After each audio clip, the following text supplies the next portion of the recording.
Y tenemos una situación que cada cierto tiempo conversamos con Luis Eduardo Taller, que tiene que ver con el fenómeno de las migraciones. Y hasta ahora lo habíamos visto básicamente por los flujos que se daban en el extranjero, los que llegaban a Chile, las diferencias que habían entre leyes de un país o de otro.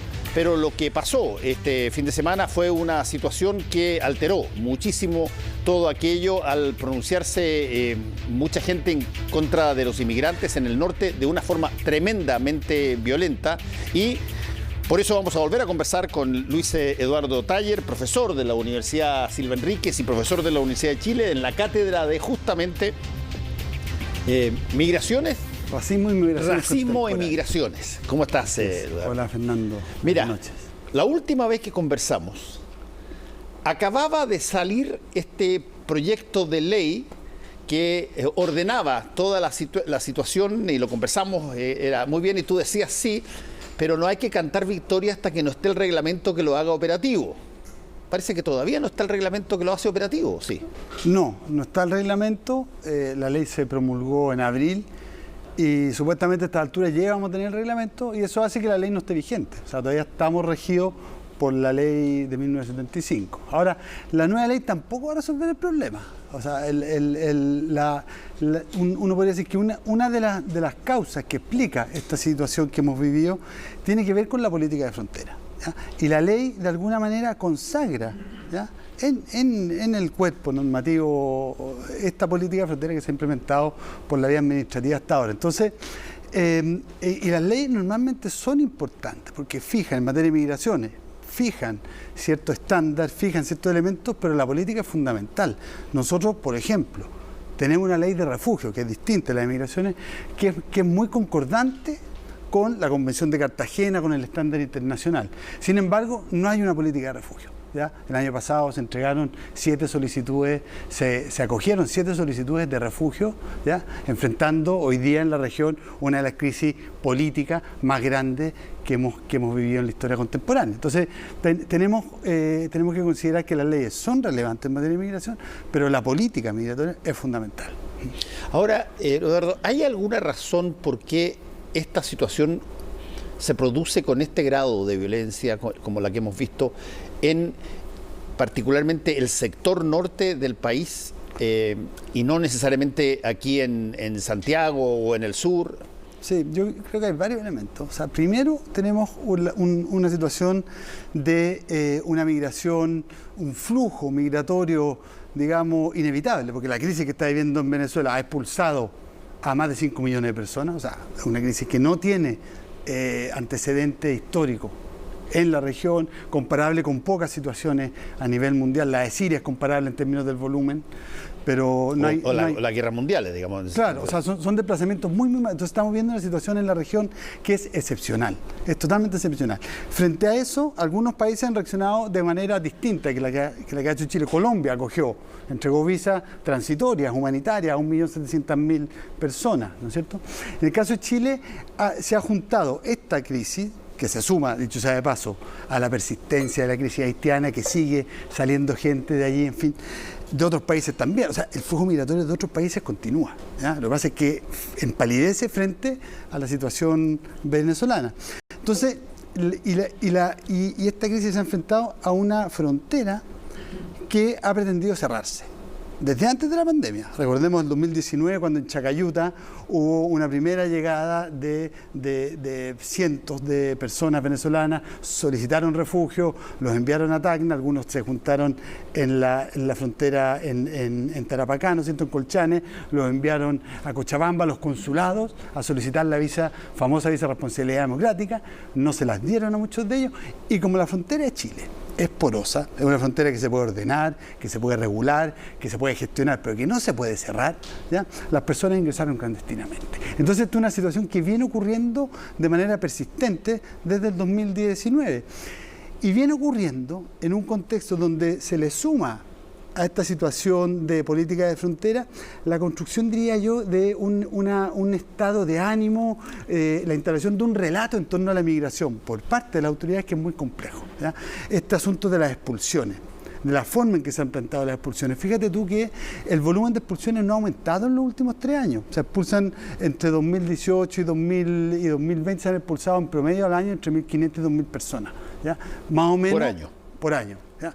Los años anteriores, el resto de la década, si uno mira 2010 a 2017, los volúmenes eran entre 1.000, 1.500, o sea, no ha cambiado mucho eso, pero la forma en que se expulsa, con estas personas vestidas de blanco, con punto de prensa, con un discurso que asocia esas expulsiones, muchas de ellas administrativas, a personas que han cometido faltas a la ley de extranjería, no delincuentes, al delito, al narcotráfico, va creando un estado de ánimo. Creo que hay dispositivos de frontera que no son los correctos, que incentivan ingreso clandestino, construcción de un relato hostil hacia la migración y ausencia total de políticas de integración. O sea, los procesos migratorios son, no quiero ocupar la palabra traumáticos, pero generan transformación en los territorios muy profundas en las vidas de las personas. O sea, porque son muy acelerados, ¿ya? En contextos comunales o territoriales donde la gente vive o en la precariedad o muy cerca de ella, ve que de un año a otro llegan personas de otra parte. Cuando tú tienes tu empleo inseguro, con un bajo sueldo, no estás seguro si la vacante de jardín infantil va a estar ahí, te atienden no muy bien en los servicios de salud, tienes que esperar mucho tiempo para la atención, en fin. Entonces, en ese contexto, ¿ya? La migración genera, yo creo que de manera inherente, natural, en las personas, ¿ya? Temor, genera incertidumbre, genera lo que podemos decir el pasto, que si no se maneja con políticas de integración, eso se incendia. Y lo que estamos viendo en Iquique, en parte, se debe a una política de frontera, creo yo, equivocada, y en parte a una negligencia, podemos decir, a una irresponsabilidad respecto de la otra dimensión de la política migratoria, que tiene que ver con la integración. Ahora, nosotros tenemos, por lo menos en el ámbito de nuestro relato histórico, Luis Eduardo, tenemos esta idea de que somos pero uno de los países más acogedores del mundo. De hecho, lo tenemos incluso en esa canción extraordinaria de Chito Faró, Si vas para Chile, digamos, y verás cómo quieren en Chile al amigo cuando es forastero. Y tenemos un poco esa idea de que acá, bueno, el extranjero es bienvenido. De hecho, cuando el presidente Piñera en Cúcuta hace el llamado a que vengan los venezolanos, todo se entendió y muchos entendimos de que era parte de una tradición de... Es cierto que había probablemente una situación política que se quería aprovechar, etcétera, pero para el efecto práctico se estaba proveyendo una ayuda y calzaba con básicamente como yo te decía yo, el cliché de Chile. ¿Cuál es la realidad en términos de eso? ¿Cómo se puede medir si efectivamente una sociedad es más tolerante o más refractaria a este tipo de cosas que pasan inevitablemente? De hecho, todos nosotros en algún momento dado, nuestros familiares llegaron de otra parte. ¿Cómo se nota eso? ¿Cómo puedes tú sensibilizar el factor de aceptación o integración, como tú llamaste, de la inmigración? Sí, mira, yo creo que hay dos elementos. Lo primero que decir es que Chile tiene una tradición de política migratoria que es selectiva. O sea, nunca ha sido un país, siempre ha sido desde el siglo XIX, las políticas del siglo XX para atraer extranjeros europeos, en fin, el desconocimiento de la migración andina, peruana. Entonces, siempre ha habido la pretensión por parte del Estado de generar instrumentos de migración que son selectivos, ¿ya? Y esa forma de entender la política de frontera y migratoria ha persistentemente fracasado en términos de los objetivos que se propone. ¿Ya? Lo que se hizo en Cúcuta, la presencia de Piñera invitando a la gente en Venezuela a venir a Chile, es parte de eso. Vamos a decir, aquí vamos a acoger a cierto tipo de migrantes, a cierto tipo de extranjeros que sale de una dictadura de condiciones políticas, está siendo perseguido, que dicho sea de paso, después no se hizo, ¿ya? Después no se lo acogió, que es parte de lo que está ocurriendo hoy día, ¿no? Que estamos viendo. Entonces hay eso, hay una política que es selectiva y eso se transmite mucho a la sociedad. Ahora, nosotros hemos investigado esto, llevamos tiempo investigando, uno cuando va a los lugares, cuando habla con las personas, cuando va a los barrios, efectivamente hay tensiones, pero cuando la migración se va asentando, ¿ya? Cuando los nacionales van encontrando que las personas migrantes van conviviendo con ellos, van encontrando que viven en situaciones similares, ¿ya? Van compartiendo experiencias, se van creando lazos solidarios. Lo que pasa es que eso no es un proceso que siempre ocurra de manera espontánea, ¿ya? No es un proceso que siempre ocurra, pero si uno va a los supermercados donde trabajan, comparten las cajas, cajeras y cajeros nacionales, extranjeros, a la construcción, uno ve lazos solidarios. Uno ve dentro de los trabajos, uno ve en los colegios también. Ciertamente hay discriminación, ciertamente hay racismo, ciertamente hay dificultades, enfrentamientos, en fin, discusiones, pero también ve la construcción de lazos solidarios en los territorios. Entonces, yo creo que lo que pasó ayer en Iquique es puntual, ¿ya? Es producto de una serie de factores que se conjugaron, unos más de largo plazo, unos más estructurales, podemos decir, y otros que tienen que ver con la coyuntura. O sea, también aquí hay un mal manejo de la situación puntual de emergencia que ha llevado a esta situación. O sea, aquí, cuando hablamos, claro, de las políticas de frontera, políticas migratorias, hay que pensar, claro, en el largo plazo, en la lógica como de lo que el país quiere, cómo quiere construir su política migratoria. Pero ante una emergencia humanitaria, ante una coyuntura como esta, evidentemente que hay que dar respuesta, y esta situación en la plaza de Iquique venía ocurriendo hace ya bastante tiempo. Y la solución, no hay que ir a Marte a buscar la solución. O sea, es un albergue para personas transitorio, ¿ya? Es darle a las personas un carné. O sea, y aquí, digamos, hay un elemento que es bien importante. Se ha planteado esto de la regularización como una suerte de fantasma, como una suerte de ¿por qué les vamos a regularizar? ¿Los vamos a perdonar? En fin. Entonces, y una regularización es simplemente darle a una persona una autorización para que esté en el país transitoriamente, ¿ya? Que bajo ciertas condiciones tú después se la renuevas. O sea, es entregarle la posibilidad a la persona para que se mueva, para que llegue a su destino, para que busque un trabajo, ¿ya? Y evidentemente que eso es transitorio, es temporal, y se verá después si eso persiste, en fin. Pero creo que de alguna manera, se ha demonizado el proceso de regularización, y eso que hemos tenido dos.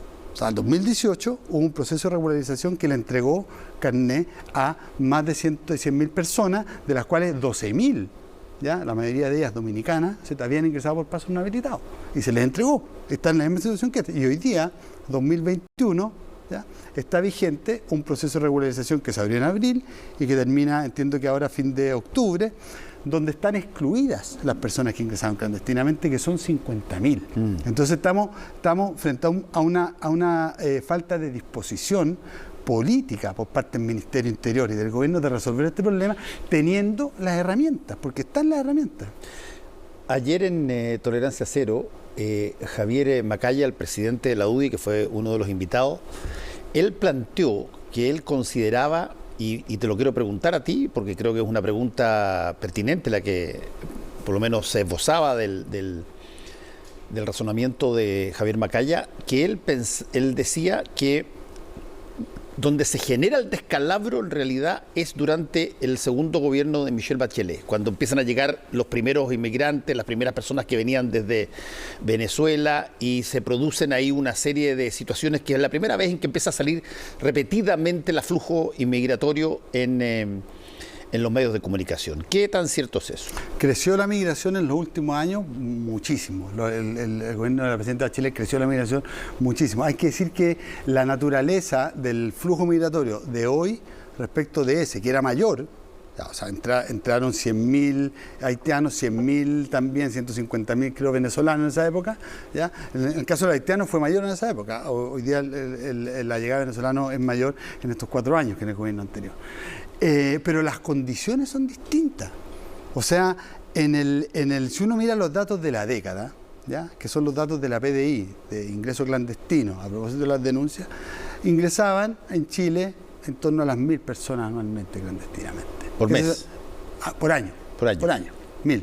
¿Ya? Hoy día, en los últimos 4 años, o sea, de 2018 hasta junio de 2021, han entrado 50.000.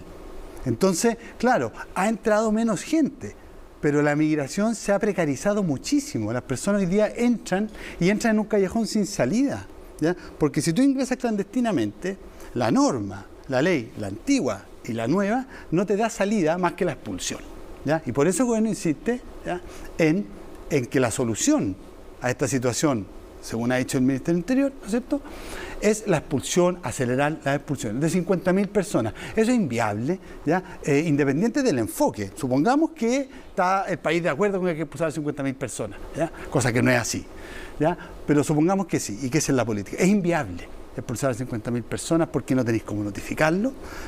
Son personas que han ingresado clandestinamente, son personas que hay que evidentemente probarle, o sea, tienen que tener un debido proceso, ¿ya? Cosa que, dicho sea de paso, no se ha hecho en las expulsiones que se han hecho según han establecido los tribunales de justicia, ¿no es cierto?, en muchos casos. Entonces, tienen que cumplir la ley. Entonces, hay una instrumentalización, creo yo, de los instrumentos de política migratoria que responden, siento yo, a una disposición, a una voluntad de utilizar la política migratoria para capturar la adhesión ciudadana. Hoy día lo estamos viendo en el marco de la campaña presidencial.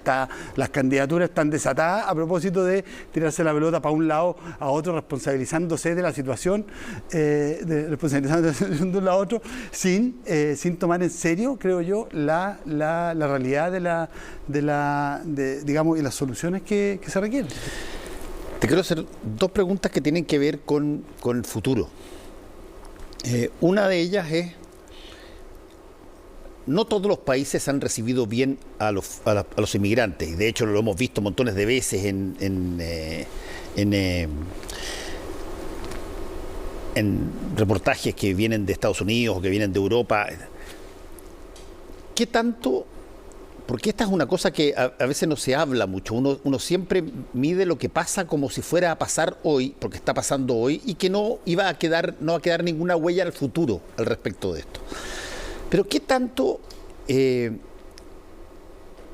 esto puede generar represalias o puede generar situaciones en el futuro donde de repente los chilenos estén necesitados por cualquier razón que sea, desastre natural o cualquier otra cosa, de acogida en otras partes, y bueno, se les recuerde lo que los chilenos mismos hicieron? Sí. O sea, ya hay un factor. O sea, eso, claro, es un poco especular ver lo que va a pasar hacia adelante, pero evidentemente que esto queda el impacto internacional que ha tenido esto es enorme. Es enorme, ha salido en todos los medios, está la prensa buscando información por todas partes a nivel internacional, los grandes medios. Entonces, evidentemente que esto, digamos, ha salido hacia afuera y va a repercutir evidentemente en la imagen que hay de Chile afuera y en la imagen que hay de los chilenos, evidentemente. Pero creo que hay que añadir otro factor, si nosotros, o sea, dos factores más. Uno, nosotros venimos de una historia de esta naturaleza. Si Venezuela, ¿sabes tú, Fernando, que Venezuela todavía, el día de hoy, es el país latinoamericano que más inmigrantes tiene? Porque tiene un volumen de migrantes histórico que ha recibido de Colombia, de Chile, partes, sí. De Colombia, de todas partes. Argentina es el segundo. O sea, y en Argentina hay 300.000 chilenos. Entonces, y nosotros tenemos una situación en la región que nos distingue de todos los otros sistemas migratorios, de América del Norte, de Europa, de todos los otros. El 80% de la migración que reciben los países sudamericanos es de otros países sudamericanos. No es migración siria yendo a Alemania, no es migración centroamericana yendo a Estados Unidos, es migración latinoamericana yendo a América Latina. Y América Latina tiene además instrumentos de regulación de esto. Hace un mes atrás, ¿ya?, los países de la Comunidad Andina aprobaron un estatuto migratorio que es muy similar al Acuerdo de Residencia Mercosur, del que Chile forma parte. Y está vigente. Una proporción importante de las visas que se entregan en Chile son visas Mercosur, que son acuerdos entre los países, ¿ya?, que se ponen de alguna manera cierto estándar de respeto recíproco, de condiciones para la movilidad, asumiendo en una lógica muy realista de que los flujos migratorios entre nuestros países van a continuar. Y que lo que le pasa a los argentinos, a los venezolanos o a los peruanos en Chile, evidentemente que rebota en lo que le puede pasar a los chilenos que están en Argentina o en Venezuela, ¿ya? O sea, yo creo que hay que, si pensamos en el futuro, hay que avanzar en esto. Nos falta todavía institucionalidad, y ahí yo creo que Europa tiene buenos ejemplos, institucionalidad que coordine esto. Y esto, creo que también es un factor importante, no se va a resolver sin recursos. O sea, evidentemente que los países que más reciben migración, si es que avanzamos en una lógica de integración regional, van a tener que ponerse con recursos. Ahora, Luis Eduardo, también es cierto, y lo hemos conversado antes, que el fenómeno de la inmigración tiene raíces políticas brutales o situaciones naturales tremendas. pero también se ha transformado en una industria, se ha transformado en un negocio. Tiene una cantidad enorme de personas que lucran profundamente con la migración. Los llamados coyotes, las organizaciones que te generan este tipo de situaciones. ¿Qué tanto eso se ha visto también aquí en América Latina y particularmente en la Avenida Chile? Como es normalmente, hay mucha informalidad, no hay mucha información sobre esto, pero en España esto se viene investigando y se habla justamente de la industria de la migración clandestina, donde hay actores y hay investigadoras que han realizado mapeos súper interesantes de cuáles son los actores de esto dentro de esta industria. Las líneas aéreas, las agencias de viaje, los envíos de remesa de dinero, los pasadores, las pasadoras, o sea, hay todo un mercado informal, ¿ya?, de migrantes que se superpone a otro gran negocio que el reclutamiento de fuerza de trabajo en otros países. O sea, los países del norte, las grandes corporaciones transnacionales también reclutan a trabajadores con agencias en los países que están en vías de desarrollo, que producen ingenieros, los califican y se los llevan a sus países. Entonces hay industria formal e informal en esto de la migración. La diferencia que podemos hacer es que es la migración del capital humano, podemos decir, y la migración del trabajo, que se mueve en condiciones distintas. Una incentivada por los estados, del norte, los estados. De hecho, aquí se crearon estas visas para atraer. Había una que se creó en el 2018 que era para atraer a los profesionales, ¿ya?, que tengan posgrado en las 50 mejores universidades del mundo, una visa, ¿ya?, dentro de las cuales yo sé de paso no hay ninguna chilena, pero ahí está, esa visa para atraer al capital humano, ¿ya? Ya hay una disposición distinta respecto a los trabajadores. En Europa hay una política para trabajadores altamente calificados del sector de la informática, en fin. Entonces, claro, hay un negocio, evidentemente, hay ganancia y hay informalidad y formalidad, legalidad e ilegalidad en la forma en que se estructura este, podemos decir, gran negocio, ¿no es cierto? Sí, yo viví casi 6 años en el estado de Texas, en Estados Unidos.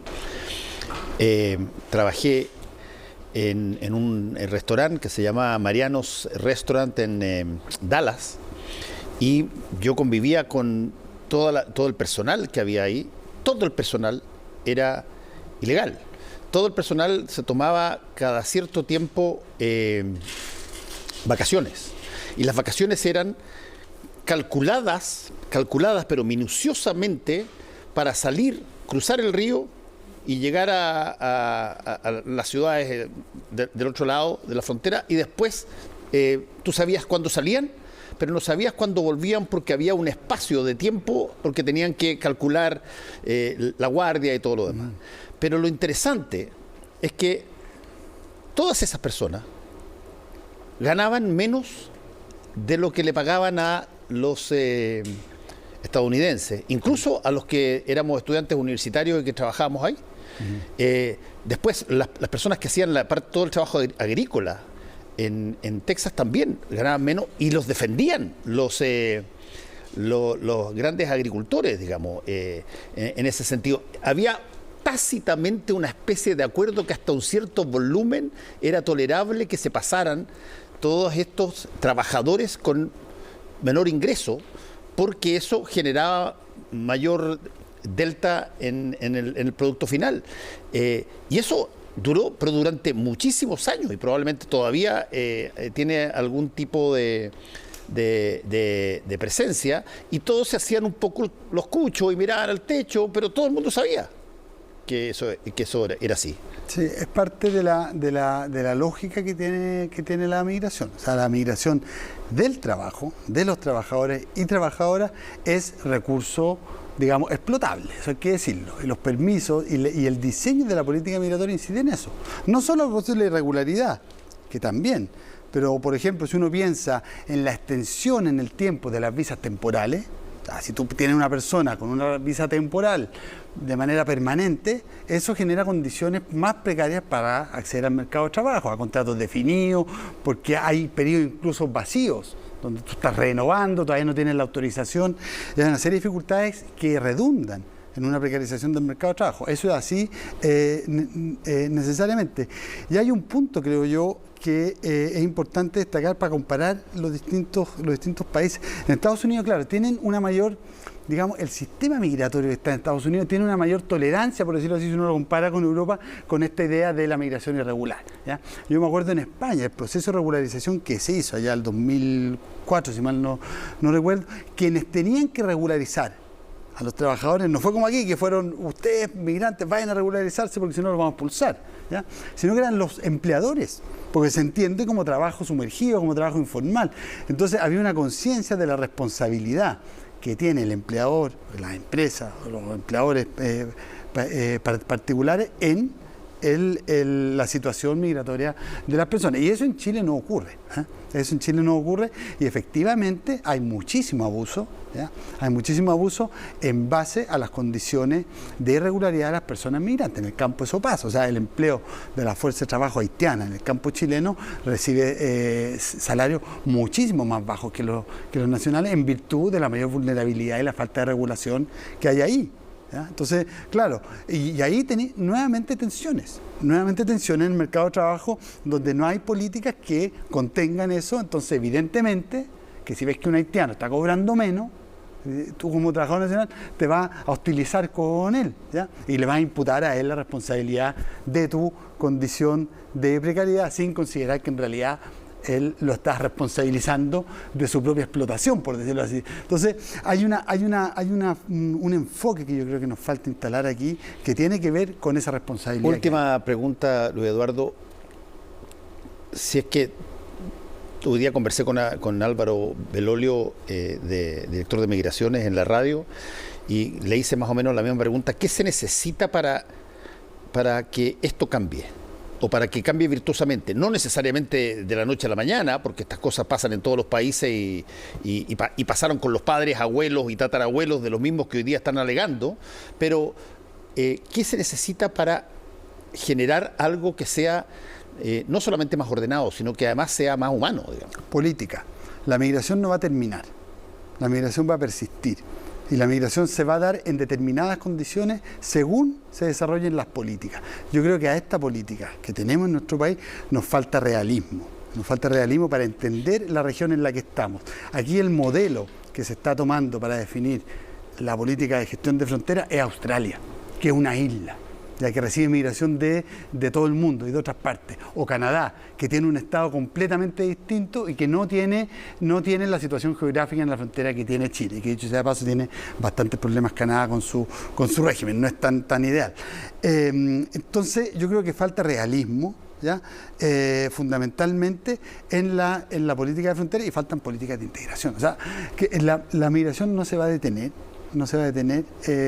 Probablemente esta situación coyuntural que estamos viviendo va a ir bajando, va a ir, digamos, amortiguándose. Esperemos que haya racionalidad en esto. Otros países están mostrando una racionalidad distinta que la que tiene Chile, una racionalidad que creo que va a llevar a esas soluciones efectivas, y esperemos que se avance en esa línea. Política, ¿ya? Y relaciones con los otros países. Esto ningún país lo ha resuelto solo. Mira a Alemania. Alemania generó tensiones porque lo trataron de resolver, Merkel lo trató de resolver ella con una política humanitaria que tensionó a la Unión Europea, ¿ya? Que quiso crecer a la extrema derecha. Entonces aquí hay que generar mecanismos que están, algunos de ellos en curso, lo que te señalaba antes. Hay que generar mecanismos de integración regional donde la migración sea uno de los elementos. ¿Ya? Uno de los elementos, porque eso favorece la integración, hay una lógica de reciprocidad que tenemos que empezar a instalar para resolver este asunto de la migración. Luis Eduardo Taller, muchas gracias por haber estado con nosotros hoy día. Muchas gracias, Felipe.